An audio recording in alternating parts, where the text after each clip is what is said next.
ഈ വീഡിയോയിൽ കുറേ ഗ്ലോബൽ ഡെവലപ്മെൻറ്റ്സ് അതിൽ നമ്മൾ ആദ്യമേ തന്നെ UNSCയിൽ നിന്ന് തുടങ്ങാം. United Nations security council. ഈ സെക്യൂരിറ്റി കൗൺസിലിൽ പാകിസ്ഥാനും ഇസ്രായേലും നേർക്കുനേർ. പാകിസ്ഥാനാണ് UNSCയുടെ ചെയർപേഴ്സണായിട്ടുള്ള ഡെസിഗ്നേറ്ററി. അപ്പോൾ അതുകൊണ്ട് തന്നെ വളരെ ശക്തമായി പാലസ്തീന് വേണ്ടിയിട്ട് സപ്പോർട്ട് ചെയ്യുന്ന പോലെയുള്ള സ്റ്റേറ്റ്മെൻറ്റുകൾ പാകിസ്ഥാൻ്റെ സൈഡിൽ നിന്നും ചോദ്യം ചോദിക്കുമ്പോൾ തന്നെ ഏതാണ്ട് ഇസ്രായേലിനെ ഇപ്പം തന്നെ ബോംബിട്ട് നശിപ്പിക്കുന്ന പോലെയുള്ള ചോദ്യങ്ങളാണ് ചോദിക്കുന്നത്. അപ്പോൾ അങ്ങനെ ചോദിക്കുന്ന സാഹചര്യത്തിൽ ഇസ്രായേലിൻ്റെ UN അംബാസിഡർ വളരെ വ്യക്തമായിട്ട് ഉത്തരം പറയുകയുണ്ടായി. അതിൻ്റെ വീഡിയോ ക്ലിപ്പ് ഞാൻ ആഡ് ചെയ്യാം, പക്ഷേ അതിനു മുമ്പ് തന്നെ എന്താണ് പറഞ്ഞത് എന്ന് പറഞ്ഞിട്ട് വീഡിയോ ആഡ് ചെയ്യാം. അപ്പോൾ അങ്ങനെ ആകുമ്പോഴത്തേക്കും ഞാൻ എന്തെങ്കിലും പോയിന്റ് മിസ് ചെയ്താൽ പോലും നിങ്ങൾക്ക് ആ വീഡിയോ കാണുമ്പോൾ വളരെ വ്യക്തമായിട്ട് മനസ്സിലാക്കാൻ പറ്റുന്നതാണ്. അപ്പോൾ ഇതിനകത്ത് പുള്ളി പറഞ്ഞു വെച്ചത്, അതായത് ഏറ്റവും വലിയ തീവ്രവാദിയെ പിടികൂടിയത് പാകിസ്ഥാൻ്റെ ഉള്ളിൽ നിന്നാണ്. ഇതേപോലെ തീവ്രവാദികൾക്ക് ഷെൽട്ടർ കൊടുക്കുന്ന രാജ്യങ്ങളിൽ കയറി അമേരിക്ക ആക്രമണം നടത്തിയ സമയത്ത് ഈ ലോകത്തിലുള്ള ഒരു രാജ്യങ്ങൾക്കും ഒരു ചോദ്യവും ചോദിക്കാനുണ്ടായിരുന്നില്ല. ഇസ്രായേൽ ചെയ്യുമ്പോൾ മാത്രം എന്തുകൊണ്ടാണ് ഇങ്ങനെ ചോദിക്കുന്നത് എന്നുള്ള ഒരു പോയിന്റാണ് അവിടെ രേഖപ്പെടുത്തിയത്. അത് പാകിസ്ഥാന് ഉൾക്കൊള്ളാൻ കഴിഞ്ഞിട്ടില്ല. വീണ്ടും പാകിസ്ഥാന്റെ UNSC ചെയർ അവിടെ നിന്ന് ഇതിനെ എതിർത്ത് സംസാരിക്കാനുണ്ടായത്. അതിനും വളരെ വ്യക്തമായിട്ട് ഒരു അപ്പോളജിയൊക്കെ ചോദിച്ചുകൊണ്ട്, അതായത് UN ചെയർപേഴ്സൺ അല്ലേ, അപ്പോൾ അതുകൊണ്ട് ആ രീതിക്ക് ആ കസേരയ്ക്ക് ഒരു സോറി ഞാൻ ചോദിക്കുന്നുണ്ട്, അത് തന്നെ ആക്കിക്കൊണ്ടാണ് പറഞ്ഞത് കേട്ടോ. പാകിസ്ഥാൻ എന്ന് പറഞ്ഞ രാജ്യത്തിന് ഒരിക്കലും അർഹതയില്ലാത്ത ഒരു കസേരയാണ് UNSCയുടെ ചെയർപേഴ്സൺ എന്നാണ് പറഞ്ഞു വെച്ചത്. അതിന്റെ അർത്ഥം അതാണ്. എന്നിട്ട് കുറച്ചുകൂടെ സ്ട്രോങ് ആയിട്ട് പറഞ്ഞത്, ഞാൻ പറഞ്ഞതെല്ലാം ഫാക്റ്റ് ആണ് എന്നും കൂടി പറഞ്ഞു വെക്കുന്നുണ്ട്. അപ്പോൾ ഞാൻ ക്ലിപ്പ് ഇവിടെ ആഡ് ചെയ്യാം, നിങ്ങൾ ഒന്ന് നോക്കൂ. വളരെ രസകരമായിട്ടുള്ള കാര്യം. And when Bin Laden was eliminated in Pakistan, the question asked was not why target a terrorist on foreign soil. No one asked that question. The question was, why was a terrorist given shelter at all? The same question must be asked today. There was no immunity for Bin Laden, and there can be no immunity for Hamas. In 2014 and 2015, the United Kingdom carried out airstrikes in Iraq and Syria against ISIS. So I ask, if these actions were justified then, why is Israel singled out now? Video കണ്ടല്ലോ, ഇതാണ് അതിന്റെ fact. പിന്നെ നമ്മൾ നമ്മൾക്ക് നേരെ പോയി കഴിഞ്ഞാൽ, പാകിസ്ഥാനും ഇസ്രായേലുമായിട്ട് സംസാരിക്കുമ്പോൾ ഇന്ത്യയിലുള്ള ഈ പാലസ്തീൻ അനുകൂലികളായിട്ടുള്ള ആൾക്കാർ, അഥവാ ഹമാസ് സപ്പോർട്ടേഴ്സ്, പാലസ്തീനെ അനുകൂലിക്കുന്നതിനോട് എനിക്ക് യാതൊരു വിരോധമൊന്നുമില്ല, അവർക്ക് അതിൻ്റെ ഫ്രീഡം ഓഫ് ചോയ്സ് ഉണ്ട്. പക്ഷേ ഹമാസിനെ അനുകൂലിക്കുന്നതിൽ നമുക്ക് തീവ്രവാദത്തിനെ പ്രൊമോട്ട് ചെയ്യുന്നു എന്നുള്ള കൺസിഡറേഷനിൽ വേണമെങ്കിൽ എടുക്കാം. ആ സാഹചര്യത്തിൽ ഹമാസിന്റെ ആക്ടിനെ October 7 ഇസ്രായേലിന്റെ ഉള്ളിലേക്ക് കടന്നു കയറി നടത്തിയ ആക്രമണത്തിനെ നമ്മൾ ഗണ്ണിച്ച് സംസാരിക്കുമ്പോൾ അത് തീർച്ചയായിട്ടും ഹമാസിനെ തന്നെയാണ് ഉദ്ദേശിക്കുന്നത്. അപ്പം അങ്ങനെ ഈ തീവ്രവാദികളെ എതിർത്ത് സംസാരിക്കുമ്പോൾ ചിലർക്ക്, ചില അതിതീവ്ര നിലപാടുള്ള വിശ്വാസികളായിട്ടുള്ള ആൾക്കാർക്ക് ചിലപ്പോൾ അതൊരു പ്രത്യേക വിഭാഗത്തിനെ റെസ്പെക്ട് ചെയ്യാത്ത രീതിയിലുള്ള വാർത്തയായിട്ട് തോന്നാം. അത് അവരുടെ മാത്രമുള്ള വിശ്വാസത്തിന്റെ കുഴപ്പമാണ്. അതൊരിക്കലും നമ്മൾ വാർത്ത അവതരിപ്പിക്കുന്നതിന്റെ കുഴപ്പമല്ല. UNSCയിൽ പാകിസ്ഥാനെ എതിർത്ത് ഇടപെടുന്ന ഇസ്രായേലിനെ കുറിച്ച് നമ്മൾ പറയുമ്പോൾ ഒരു ഇന്ത്യൻ സിറ്റിസൺ ആയിട്ടുള്ള ഒരാൾക്ക് അത് പോസിറ്റീവായിട്ട് തോന്നുന്നെങ്കിൽ, ഹമാസിനെതിരെ ഇസ്രായേൽ എടുക്കുന്ന നടപടികളെ കുറിച്ച് നമ്മൾ പറയുമ്പോഴും ഇതേ പോസിറ്റീവ്നെസ് തോന്നേണ്ടതാണ്. പക്ഷെ എന്തുകൊണ്ടോ അവിടെ ചിലർക്ക് അത് തോന്നുന്നില്ല. അത് നമ്മുടെ കുഴപ്പമല്ല. അതായത് ഞാൻ പറഞ്ഞ രണ്ട് വിഷയത്തിന്റെയും ആ ഒരു ഡിഫറൻസ് നിങ്ങൾക്ക് മനസ്സിലായല്ലോ. ഇത് വളരെ സിമിലർ ആയിട്ടുള്ള ഇഷ്യൂ ആണ്. ഇന്ത്യക്കുള്ളിൽ നിരന്തരം തീവ്രവാദം പ്രചരിപ്പിച്ചുകൊണ്ടിരിക്കുന്ന പാകിസ്ഥാനെതിരെ ഇസ്രായേൽ UNSCയിൽ എതിർത്ത് സംസാരിക്കുമ്പോൾ നമുക്കൊരു കുഴപ്പമില്ല. നമ്മൾ അതിനെ അനുകൂലിക്കുന്നതിനോട് നിങ്ങൾക്ക് യാതൊരു കുഴപ്പമില്ല. പക്ഷേ ഹമാസ് ചെയ്ത ഇതേ തീവ്രവാദ പ്രവർത്തനം, ഇതേപോലെ ഒരു പ്രവർത്തനമാണ് ഇസ്രായേലിന്റെ ഉള്ളിലേക്ക് ചെയ്തത്. ആ പ്രവൃത്തിയെ ചെറുത്ത് തോൽപ്പിക്കാൻ ശ്രമിക്കുന്ന ഇസ്രായേലിനെ കുറിച്ച് നമ്മൾ പറയുമ്പോൾ എന്തുകൊണ്ടൊരു വിയോജിപ്പ് വരുന്നു? അതിന്റെ വ്യത്യാസം എന്താണെന്നുള്ളത് ഈ നിലപാടെടുക്കുന്ന ആൾക്കാർ തന്നെ മനസ്സിനകത്ത് ചോദിച്ചു നോക്കേണ്ട ചോദ്യമാണ്. പിന്നെ അടുത്ത് നമ്മൾ പോവുകയാണെന്നുണ്ടെങ്കിൽ, എപ്പോഴും ഞാനൊരു കമന്റ് ശ്രദ്ധിക്കാറുണ്ട്. അതായത് ഞാൻ എല്ലാ കമന്റുകളും മെയിനായിട്ട് വായിക്കാറുണ്ട്. അപ്പോൾ അതിലൊരു സ്പെസിഫിക് കമന്റ് എന്ന് പറഞ്ഞു കഴിഞ്ഞാൽ, നമ്മൾ പറഞ്ഞ വാർത്തയുമായിട്ട് യാതൊരു കുലബന്ധവും ഉണ്ടാവില്ല, സബ്ജക്റ്റുമായിട്ട് യാതൊരു ബന്ധമില്ലാത്ത കമന്റ് ഇടുന്ന ഒരു വ്യക്തിയുണ്ട്. അത് അവർക്കറിയാം ആരാണെന്നുള്ളത്. ഞാൻ പേരൊന്നും എടുത്ത് പറയാൻ ആഗ്രഹിക്കുന്നില്ല. അപ്പോൾ അവർക്ക് ഈ ഇൻഡെക്സ് ബേസിലാണ് കംപ്ലീറ്റ് കമന്റ് വരുന്നത്. അതായത് ഇന്ന റിപ്പോർട്ട്, ഹ്യൂമൻ റൈറ്റ്സ് റിപ്പോർട്ടിൽ ഇന്ത്യ ഇവിടെയാണ്, പട്ടികടിയിൽ ഇന്ത്യ നമ്പർ 1 ആണ്, റാബിസ് വാക്സിൻ, ഇതുമായിട്ടൊക്കെ ബന്ധപ്പെട്ട് പല രീതിയിലുള്ള ഇങ്ങനത്തെ ഇൻഡെക്സ് കമന്റുകളാണ് വരുന്നത്. അപ്പോൾ അവർക്ക് ശരിക്കും പറഞ്ഞാൽ ഹാപ്പിനെസ് ഇൻഡെക്സ് ഇപ്പോൾ പുറത്തു വന്നിട്ടുണ്ട്. അപ്പോൾ അതിൽ ഇന്ത്യയുടെ സ്ഥാനം 118 ആണ്. അപ്പോൾ ഞാൻ നമുക്ക് മുമ്പേ ഇരിക്കുന്ന കുറച്ച് സ്പെസിഫിക് ആയിട്ടുള്ള രാജ്യങ്ങളെ കുറിച്ച് ഞാനൊന്ന് പറഞ്ഞു പോവാം. കാരണം അവരാണ് ഏറ്റവും ഹാപ്പി ആയിട്ട് ലോകത്ത് ജീവിക്കുന്നതായിട്ട് ആസ് പെർ ദിസ് ഇൻഡെക്സ്. ഏതാണ് ഈ ഗ്ലോബൽ ഹാപ്പിനെസ് ഇൻഡെക്സ്?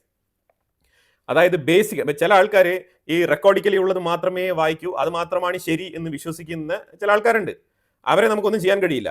പക്ഷെ എന്നാലും ഹാപ്പിനെസ് ഇൻഡെക്സിനെ കുറിച്ച് നമ്മൾ പറയേണ്ടത് വളരെ അനിവാര്യമായിട്ടുള്ള വിഷയമാണ്. അപ്പോൾ അതുകൊണ്ട് എന്തായാലും ഹാപ്പിനെസ് ഇൻഡെക്സിനെ കുറിച്ച് പറഞ്ഞു പോവാം. അപ്പോൾ എന്നാൽ മാത്രമേ ഈ ഗ്ലോബൽ ഇൻഡെക്സ് എന്ന് പറഞ്ഞിട്ട് കുറച്ച് ഇൻഡെക്സുകളുണ്ട്. അപ്പോൾ ആ ഇൻഡെക്സിലൊക്കെ എങ്ങനെയാണ് ഈ വിലയിരുത്തലുകൾ നടക്കുന്നത് എന്നുള്ളതിനെ കുറിച്ച് ഒരു അവയർനെസ് നിങ്ങൾക്ക് ഉണ്ടാവും. അല്ലെങ്കിൽ ഇതൊക്കെ സ്റ്റേറ്റ്മെന്റ് ആയിട്ട് എടുത്ത് പല ആൾക്കാരും പൊതുവിൽ സംസാരിക്കുന്നതാണ്. ഹാപ്പിനെസ് ഇൻഡെക്സ് എന്ന് പറയുമ്പോഴത്തേക്ക് 7.7 റാങ്ക് നേടിയ രാജ്യങ്ങളാണ് ടോപ്പ് ലെവലിലുള്ളത്. അതിൽ ഡെൻമാർക്ക്, ഫിൻലാൻഡ്, സ്വീഡൻ ഈ രാജ്യങ്ങളൊക്കെ വരുന്നുണ്ട്. പിന്നെ 7.0 എന്ന് പറയുമ്പോഴത്തേക്കും ഓസ്ട്രേലിയയൊക്കെ ആ കാറ്റഗറിയിൽ വരുന്നുണ്ട്. 1.4 എന്നുള്ളൊരു പോയിന്റ് രേഖപ്പെടുത്തിക്കൊണ്ട് അഫ്ഗാനിസ്ഥാനാണ് ഏറ്റവും ലോവസ്റ്റ് പോയിന്റ് ആയിട്ട് രേഖപ്പെടുത്തിയിരിക്കുന്നത് ഹാപ്പിനെസ് ഇൻഡെക്സിൽ. ഇനി ഇപ്പൊ ഇന്ത്യ 118. പിന്നെ ഈ പാലസ്തീൻ എന്ന് പറഞ്ഞ ഒരു രാജ്യം തന്നെ ഇല്ല എന്നാണ് ഇസ്രായേൽ പറഞ്ഞുകൊണ്ടിരിക്കുന്നത്. അപ്പൊ പാലസ്തീന്റെ ഹാപ്പിനെസ് ഇൻഡെക്സ് 108, നമ്മളുടെ 118, പാലസ്തീന്റെ 108. പാലസ്തീൻ, ഗാസ, വെസ്റ്റ് ബാങ്ക് ഇവിടെയൊക്കെ നിരന്തരം ഇപ്പോൾ വർഷങ്ങളായിട്ട് ബോംബ് വീണുകൊണ്ടിരിക്കുകയാണ്. ആ സ്ഥലമാണ് ഇന്ത്യയെക്കാളും ബെറ്റർ ആണെന്ന് രേഖപ്പെടുത്തിയിരിക്കുന്നത്. സൗദി 32ാമത്തെ റാങ്കാണ്. നേപ്പാൾ, പാകിസ്ഥാൻ, ഉക്രൈൻ പോലും നമുക്ക് മുമ്പാണ്. ഈ ഉക്രൈൻ എന്ന് പറഞ്ഞ രാജ്യത്ത് ഏതാണ്ട് 3.5 വർഷമായിട്ട് 4 വർഷമായിട്ട് യുദ്ധം നടന്നുകൊണ്ടിരിക്കുകയാണ്. അതായത് ഡ്രോണിൽ നിന്നും ബോംബ് വീഴുന്നു, പല കെട്ടിടങ്ങളും അവിടെ നിലംപൊത്തി കിടക്കാണ്. 4 വർഷങ്ങളായിട്ട് യുദ്ധം നടന്നുകൊണ്ടിരിക്കുന്ന രാജ്യം നമ്മളെക്കാളും മുന്നിലാണ്. 111 അവരുടെ റാങ്ക്, നമ്മൾ 118. തുർക്കി 104, ഇറാഖ് 101. ഇറാഖ് 101. ഇറാന്റെ സ്ഥാനം 99, അതും നമ്മളെക്കാളും മുന്നിലാണ്. അപ്പൊ ചുരുക്കി പറഞ്ഞു കഴിഞ്ഞാൽ ടോട്ടൽ 147 രാജ്യങ്ങളാണ് ഈ ഒരു സർവേയിൽ ഉൾപ്പെടുത്തിക്കൊണ്ട് ഈ ഒരു ലിസ്റ്റ് പ്രസിദ്ധീകരിച്ചിരിക്കുന്നത്. ഇതിനകത്ത് 118 നമ്മുടെ സ്ഥാനം. അപ്പൊ നിങ്ങൾ മനസ്സിലാക്കിക്കോണം എത്ര രാജ്യങ്ങൾ നമുക്ക് മുന്നിലുണ്ട് എന്നുള്ളത്. അപ്പൊ ശരിക്കും റിയാലിറ്റി എന്താണ്? ഇപ്പൊ ഞാൻ പറഞ്ഞ രാജ്യങ്ങളൊക്കെ നിങ്ങൾ നോക്കിക്കോളൂ. ഉക്രൈന്റെ സ്ഥാനം നമുക്ക് മുന്നിലാണ്, പാലസ്തീൻ നമുക്ക് മുന്നിലാണ്. പിന്നെ എന്ത് വേണം ഇതിനേക്കാളും? അപ്പൊ അതുകൊണ്ട് ഇതിന്റെയൊക്കെ ക്രെഡിബിലിറ്റി എന്താണെന്നുള്ളത് നിങ്ങൾ മനസ്സിലാക്കിക്കൊണ്ട് വേണം ഈ ഗ്ലോബൽ ഇൻഡെക്സ് എന്ന് പറഞ്ഞുകൊണ്ട്, ഹ്യൂമൻ റൈറ്റ്സ് ഇൻഡെക്സ് എന്നൊക്കെ പറഞ്ഞുകൊണ്ട് ഇങ്ങനെ വരുമ്പോഴത്തേക്കും നിങ്ങൾ ഇതൊക്കെ ഒന്ന് വിലയിരുത്തിയിട്ട് വേണം ഇതിന്റെയൊക്കെ ക്രെഡിബിലിറ്റി എന്താണ് എന്നുള്ളത് നോക്കിയിട്ട് വേണം ഈ ഇൻഡെക്സുകളെ നിങ്ങൾ ഉൾക്കൊള്ളാൻ വേണ്ടിയിട്ട്. അതിന് വേണ്ടിയിട്ടാണ് ഞാൻ പറഞ്ഞത്. കാരണം വേറെ ഒന്നും കൊണ്ടല്ല, ഇന്നലെ ജനീവയിൽ നടന്ന UNHRC, United Nations human rights council, അവിടെ വെച്ചിട്ട് ഒരു ഡിസ്കഷൻ ഉണ്ടായി. ആ ഡിസ്കഷനിൽ ശരിക്കും സ്വിറ്റ്സർലാൻഡ്, നമ്മളുമായിട്ട് നല്ല ബന്ധത്തിലുള്ള രാജ്യമാണ് സ്വിറ്റ്സർലാൻഡ്. ഇതേപോലെ അമേരിക്കയിൽ നിന്നും ഹെവി താരിഫ് മേടിച്ചുകൊണ്ടിരിക്കുന്ന രാജ്യമാണ് സ്വിറ്റ്സർലാൻഡ്. അവർ ഇന്ത്യയുമായിട്ട് നല്ല രീതിയിൽ ബിസിനസ് റിലേഷൻഷിപ്പ് വേണം എന്ന് ആഗ്രഹിക്കുന്ന ഒരു രാജ്യം കൂടിയാണ്. എന്നിട്ട് അവർക്ക് വേറെ ഒന്നും കിട്ടിയില്ല എന്ന് തോന്നുന്നു. അവർക്ക് ഇന്ത്യയിലുള്ള ഹ്യൂമൻ റൈറ്റ്സിനെ കുറിച്ച് എടുത്തു പറയാനാണ് അവർ ഭയങ്കരമായിട്ട് തിടുക്കപ്പെട്ട് അവിടെ വന്ന് സ്വിറ്റ്സർലാൻഡിന്റെ അംബാസഡർ അവിടെ നിന്ന് വിളിച്ച് പറയുകയാണ്, ഇന്ത്യയിൽ മൈനോറിറ്റിയുമായിട്ട് ബന്ധപ്പെട്ട വിഷയത്തിൽ ക്രൈസിസ് ഉണ്ട്, അത് റെക്ടിഫൈ ചെയ്യണം, ഹ്യൂമൻ റൈറ്റ്സ് വയലേഷൻസ് നടക്കുന്നു എന്നുള്ളതാണ് എടുത്തു പറഞ്ഞത് അവിടെ. അപ്പൊ അതിന് കൃത്യമായിട്ട് ഇന്ത്യൻ സൈഡിൽ നിന്ന് കൗണ്ടർ പോയിന്റ് പറഞ്ഞിട്ടുണ്ട്.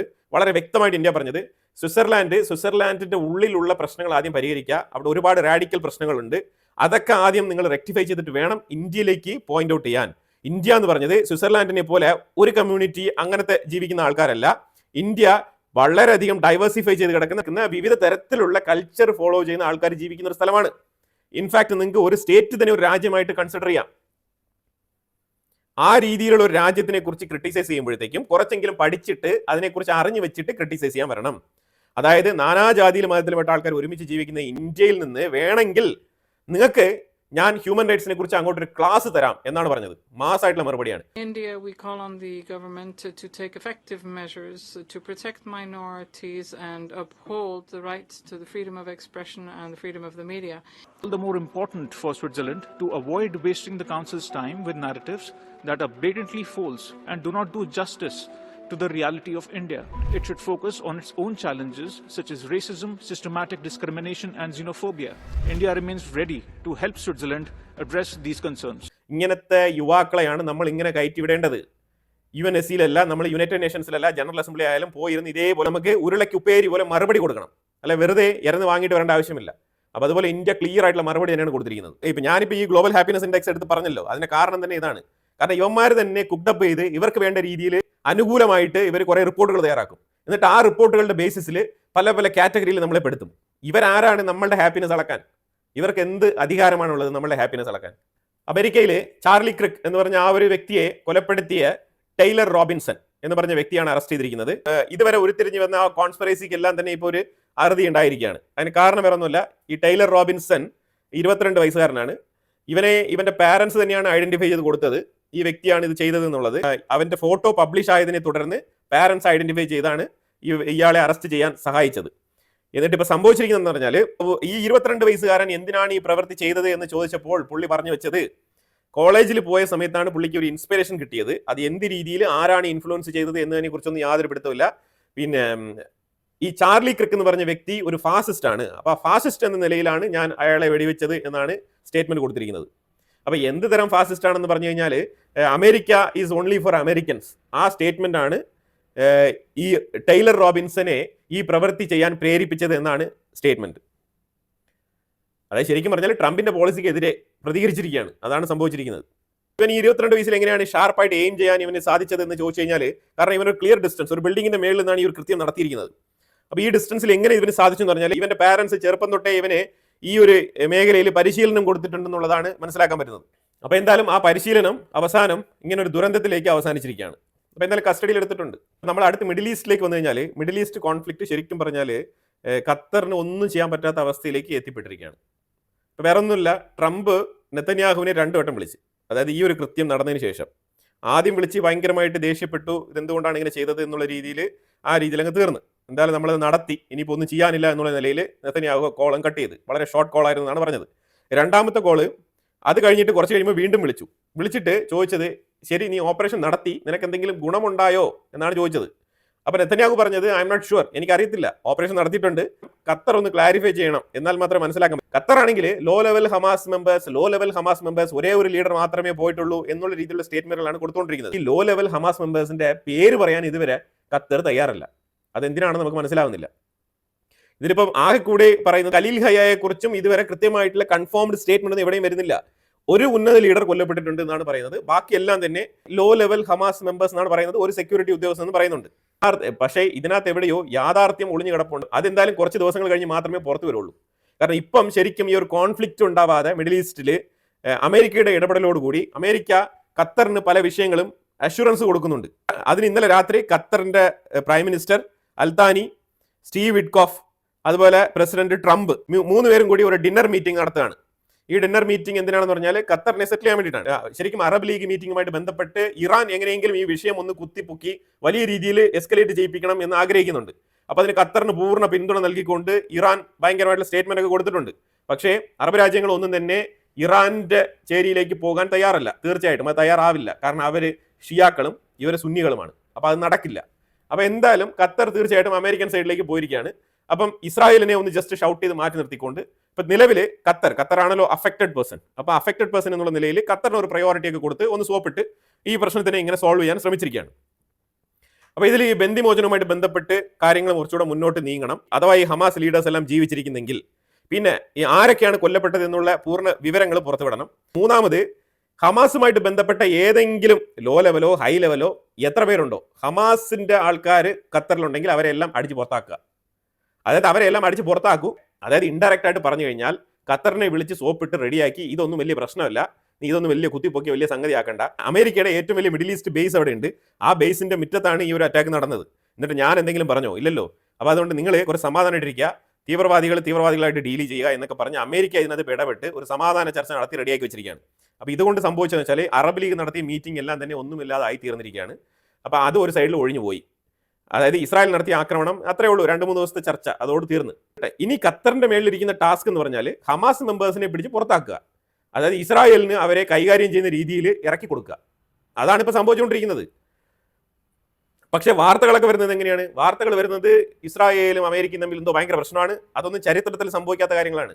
അതൊക്കെ അങ്ങോട്ടും ഇങ്ങോട്ടും ഭയങ്കര വാക്കുതർക്കങ്ങളും ചെറിയ രീതിയിലുള്ള ഡിസഗ്രിമെന്റ്സ് ഒക്കെ ഉണ്ടാവും. അത് ഇസ്രായേലും അമേരിക്കയും തമ്മിൽ പലപ്പോഴും ഉണ്ടായിട്ടുണ്ട്. പലരും വിചാരിച്ചുകൊണ്ടിരിക്കുന്നത് ഇറാനോടൊപ്പം ചേർന്ന് ഈ അറബ് മേഖലയിലുള്ള രാജ്യങ്ങളെല്ലാം ശക്തമായി ഇപ്പം ഇസ്രായേലിനെതിരെ തിരിയുമെന്നാണ് വിചാരിച്ചുകൊണ്ടിരിക്കുന്നത്. ഒന്നും നടക്കാൻ പോകുന്നില്ല. ഇതാണ് നമ്മൾ പറയുന്നത്. മിഡിൽ ഈസ്റ്റ് എന്ന് പറഞ്ഞാൽ നമുക്ക് വളരെ വ്യക്തമായിട്ട് മനസ്സിലാക്കാൻ പറ്റും അവിടെ ഇങ്ങനെയൊക്കെ സംഭവിക്കുള്ളൂ. കാരണം പരമാവധി രാജ്യങ്ങളെല്ലാം തന്നെ അമേരിക്കയുടെ കീഴിൽ പ്രവർത്തിക്കുന്ന രാജ്യങ്ങളാണ്. മേജർ പവറുകളെല്ലാം തന്നെ. മേജർ പവർ എന്ന് പറയുന്നത് തന്നെ ഈ പവറുകളെല്ലാം ഉള്ളത് അമേരിക്കയുടെ കയ്യിലാണ്. അപ്പോൾ അതുകൊണ്ട് തന്നെയാണ് ഈ രീതിയിൽ സംഭവിക്കുന്നത്. അപ്പോൾ ഇന്നലത്തെ ഡിന്നർ മീറ്റിംഗോടുകൂടി കാര്യങ്ങളൊക്കെ തീരുമാനമായി. ഇനി ഖത്തർ ഈ ഹമാസ് പ്രവർത്തകരെ മൊത്തം പുറത്താക്കും. അതായത് ഖത്തറിലുള്ള ഹമാസ് മെമ്പേഴ്സിനെയൊക്കെ പുറത്താക്കുക. അതിലുപരിയായിട്ട് ബന്ദികളെ മോചിപ്പിക്കാനുള്ള മാർഗമുണ്ടെങ്കിൽ അത് സ്വീകരിക്കുക. ഗാസയ്ക്കുള്ളിലുള്ള ഹമാസുമായിട്ട് ബന്ധപ്പെട്ട ആൾക്കാരെ മൊത്തം പിൻവലിക്കുക. ഇതൊക്കെയാണ് ചെയ്യാനുള്ളത്. അപ്പം ഇന്നലെ ഗാസയ്ക്കുള്ളിൽ നടത്തിയ അതിശക്തമായ ആക്രമണത്തിൽ 43 പേരോളം കൊല്ലപ്പെട്ടിട്ടുണ്ട് ഗാസയിൽ. ആ രീതിയിലുള്ള ആക്രമണങ്ങളാണ് അവിടെ നടക്കുന്നത്. ശക്തമായ ആക്രമണം, ബിൽഡിങ്ങുകളൊക്കെ തുരിതരാ അടിച്ചിട്ടുകൊണ്ടിരിക്കുകയാണ്. ഫ്രണ്ട് ലൈനിൽ നിന്നിരുന്ന കംപ്ലീറ്റ് ബിൽഡിങ്ങുകളും അങ്ങ് അരിഞ്ഞു വീഴ്ത്തിയിരിക്കുകയാണ് ഇസ്രായേൽ. അതാണ് സംഭവിച്ചുകൊണ്ടിരിക്കുന്നത്. പിന്നെ യൂറോപ്പിലേക്ക് നമ്മൾ നോക്കിക്കഴിഞ്ഞാൽ പോളണ്ട് മേഖലയിൽ ഹൈ അലേർട്ടാണ്. ശരിക്കും അവിടെ നോ ഫ്ലൈ സോൺ പ്രഖ്യാപിച്ചിരിക്കുകയാണ്. അതായത് പ്രത്യേകിച്ചും ഫിൻലാൻഡ്, ലിത്വാനിയ, പോളണ്ട് മേഖലകളിൽ ത്രൂ ഔട്ട് നോ ഫ്ലൈ സോണാണ് പ്രഖ്യാപിച്ചിരിക്കുന്നത്. അപ്പോൾ അവിടെ ഒരു ഹൈ റൈസ് ടെൻഷൻ ഉണ്ട്. അപ്പോൾ അതെന്തായി തീരും എന്നുള്ളത് ഇനി നമുക്ക് വരും ദിവസങ്ങളിൽ അറിയാൻ കഴിയും. അതുപോലെ ഉക്രൈൻ 300-ലധികം ഡ്രോൺ വെച്ചിട്ട് റഷ്യക്കുള്ളിൽ മാസീവായിട്ടുള്ള ആക്രമണങ്ങൾ നടത്തിയിട്ടുണ്ട്. പലതും ടാർഗറ്റ് ചെയ്തിരിക്കുന്നത് ബ്രിഡ്ജുകൾ, റോഡുകൾ, അതുപോലെ തന്നെ മിലിറ്ററി ബേസുകളൊക്കെ ടാർഗറ്റ് ചെയ്തിട്ടുണ്ട്. റഷ്യക്കുള്ളിൽ വൻ നാശനഷ്ടങ്ങൾ ഉണ്ടാക്കിയിട്ടുണ്ട് എന്നുള്ളതാണ് വാർത്ത. അപ്പോൾ എന്തായാലും കുറേ ജിയോ പൊളിറ്റിക്കൽ അപ്ഡേറ്റ്സ് ആണ് നമ്മൾ ഇതിലൂടെ പങ്കുവച്ചത്. ഇതിനെക്കുറിച്ചുള്ള അഭിപ്രായങ്ങൾ കമന്റ് ബോക്സിൽ രേഖപ്പെടുത്തുക. കൂടുതൽ വാർത്തകളുമായിട്ട് അടുത്ത വീഡിയോയിൽ വരാം. Thank you so much.